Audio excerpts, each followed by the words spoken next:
کتنا بدترین عمل ہے بدعت، ہمارے سماج میں رائج کیا جا رہا ہے، اس عمل کیا جا رہا ہے۔ کہنے کا مطلب یہ ہے کہ نبی سے محبت یہ ہے، نبی کی اتباع کی جائے، نبی کی پیروی کی جائے، جو کہ اللہ کے نبی کا فرمان بھی ہے، اور جو ہے یہ عربی کا مقولہ بھی ہے کہ المحب لمن یحب وطی، کہ محبت کرنے والا اپنے محبوب کی اطاعت کرتا ہے، پیروی کرتا ہے۔ سچی محبت یہ ہے، سچا پیار یہ ہے، ان کی اتباع کی جائے، ان کی پیروی کی جائے، نہ کہ نئی نئی بات نکالا جائے۔ حضرت خلیفہ بن نظر فرماتے ہیں کہ سنو، وہ کام جس کو نبی نے نہیں کیا ہے وہ کام مت کرو۔ کل عبادت لم يتعبد صلی اللہ علیہ وسلم فلا تفعلوه، وہ تمام کام جو صحابہ کرام نے نہیں کیا ہے اس کو مت کیا کرو، جو کہ تم سے جو سوال ہوگا اس کے عمل کا سوال ہوگا کہ نبی اللہ تعالیٰ نے زمین پر مصروف کیا ہے، ایسا عمل جو مصروفی کیا ہے تو سوال ہی کرے مستد نہیں کرے۔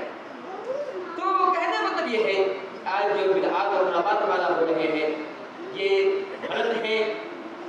نبی سے محبت، نبی سے پیار یہی ہے، اس کی اتباع کی جائے، اس میں نہ کمی کی جائے، نہ بیشی کی جائے، نہ تحریف کیا جائے۔ تحریف کرنا بھی یہ حرام ہے، جیسا کہ وہ بخاری شریف کی حدیث ہے، برائے ابن عازب رضی اللہ عنہ کی اس راوی ہے، فرماتے ہیں اب وسلم کے بعد میں بیٹھا ہوا تھا، اب فرمایا اے برائے ابن عازب جب سونے کے لیے آؤ پہلے وضو کرو، اب وضو کرنے کے بعد دعا کرو، دعا سکھاتے ہیں۔ اس کا آخری جملہ ہے آمنت بذلک الذی انزلت، فرمایا کہ بذلک انزلت ورسول وبنبیک ارسلت ونبیک ارسلت، آخری جملہ ہے۔ حضرت آپ نے دعا سکھائی، کہا کہ سونے کے لیے آؤ تو وضو کرو، ایمان پڑھا کرو، آمنت بذلک الذی انزلت رسول ونبیک ارسلت، دعا پڑھایا، اور پھر جو ہے حضرت عظیم دعا کو یاد کر لیا کہ حضرت نے کچھ کہا، پھر تو میں نے دعا یاد کر دیا، آپ سن لیجیے دعا کیا ہے۔ تو سناتے ہیں تو وہ کہتے ہیں رسول نے کرے ارسلت، اور ماتا کہو اور نبی کرنے کے ارسلت، اب نبی کہا تھا تو کہا رسول کرنے کے ارسلت، انہیں نبی کو سنا دیا، کتنا کیا ہے وہ کچھ تحریف نہیں کیا ہے، اتنا کیا کہ نبی کو سنا دیا، تو نبی بھی تھی رسول بھی ہے، اگر تم نبی بھی ہے رسول بھی ہے، اور یہ بھی سب جانتا ہے رسول کا مرتبہ زیادہ ہوتا ہے، نبی کا مرتبہ کم ہوتا ہے۔ رسول کو اللہ کتاب دیا کرتا ہے، نبی کو کتاب نہیں ملا کرتی ہے،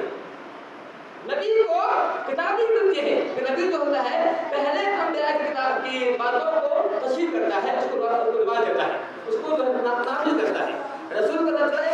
کتاب دیا کرتا ہے تو رسول کا مرتبہ زیادہ ہوتا ہے۔ اب مطلب جو کہ نبی بھی تھے رسول بھی تھے، تو میرا یہ دماغ کہہ رہا ہے، انہوں نے سوچا ہوگا کہ آپ نبی بھی ہیں رسول بھی ہیں، رسول کا مطلب زیادہ ہوتا ہے، اس لیے یہاں پہ نبی کی جگہ پہ رسول کا زیادہ اچھا ہوگا۔ وقت بعد سوچا ہوگا کہ نبی کی جگہ پہ رسول کہا جائے زیادہ اچھا ہوگا، آپ کو زیادہ اس میں تعریف ہوگی۔ اللہ کہتے ہیں کہ وہ رسول کا نہیں کر سکتا، اب نہیں میں نے جو کہا تھا وہی کہو، اب نہیں جو میں نے کہا تھا نبی کا نہیں کر سکتا وہی کہو، اسلام میں تحریف نہ کرو۔ دیکھیے اس نے کیا صحابہ نے مسلم کرتی نہیں کیا ہے، لیکن دیکھیے تھوڑی سی غلطی آپ کو بتاتا ہی اسی معاملے سے یہ حدیث پیغام دے رہی ہے کہ دین میں تھوڑا بھی تحریف کرنا جائز نہیں ہے۔ اگر جائز ہوتا یہ صحابی نے جو کیا تھا اپنے فہم سے کیا تھا اچھا کیا تھا تو وہ آپ کو پسند ہوتا، آپ تعریف نہیں کیا، لیکن ہاں نہیں بلکہ اتباع کرو، اتبع